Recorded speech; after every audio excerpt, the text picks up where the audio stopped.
Welcome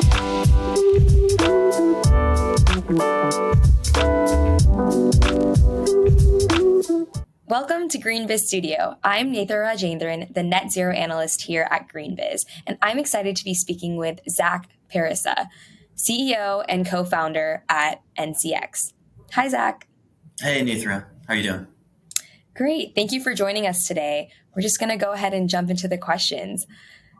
So I know NCX plays a major role in nature-based solutions. So I'd like to ask you, what role does nature play in reaching our climate goals?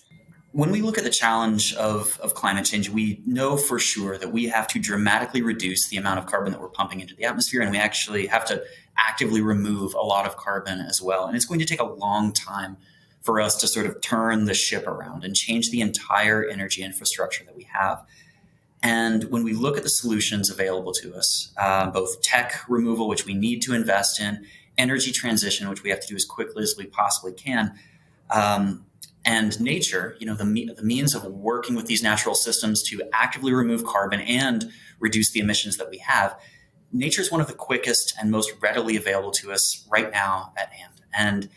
And so the real opportunity is to work with communities, to work with these at-risk locations, the places and people that are most at risk to climate change, invest in those systems, and allow those systems to work and function well to actively remove carbon and to reduce the emissions that we have. And so that's the real opportunity. We're not going to forest our way out of climate change or soil our way out of climate change. We have to change a lot about what we're doing as a society.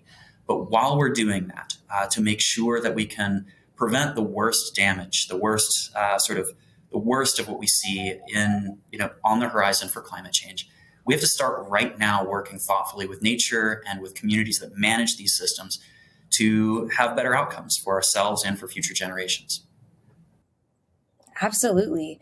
And one question that's on a lot of people's mind is, how can we improve the reliability of nature-based carbon credits?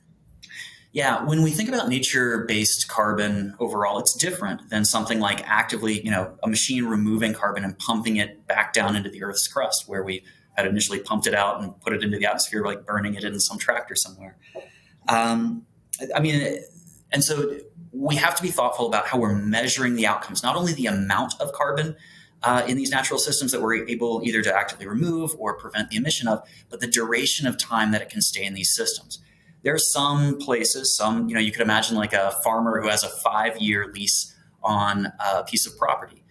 All that farmer can commit to is 5 years of carbon storage. They could potentially change the way that they manage that land, could store additional carbon. And obviously we want them to hold that carbon for longer, but changes in management for some future manager or risks to that system just by natural disturbance that may increase in magnitude or frequency with climate change could impact the duration of storage or the amount that's stored over that time period. And so being able to measure consistently over time and being able to report the risks faithfully on that carbon storage, being able to think about the value of that carbon storage and relate it to these investments that forward-thinking companies are making. That's sort of the challenge and the opportunity ahead of us right now for making sure that everyone can be compensated fairly for the quality and duration of carbon storage they can make possible in these natural systems.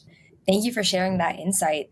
How should sustainability leaders think about nature-based credits as a means to reach multiple sustainability goals at once? Working with nature really is kind of the ambulance ride to the hospital. It's the thing that's right in front of us that is going to allow us to even have a chance at the future that we want with a decarbonized economy and with technical means of actively removing carbon from the atmosphere. But the other exciting thing is that this is an opportunity for us to work with these at-risk communities, ecological communities and social communities, to invest in resilience in really the communities that many of these companies either that they work with through their normal supply chain, either on the supply side where they're sourcing raw materials or effort in creating these products and services, or where those products and services are sold. And so to be able to make that kind of investment, to be able to close that kind of loop on the supply chain, and for that good to be included in the community overall, that's an exciting prospect for all of us. That's something that we can all, I think, get behind. Absolutely. I really appreciate that emphasis on resiliency and community oriented action. And Zach, I want to thank you so much for joining us today to discuss your work.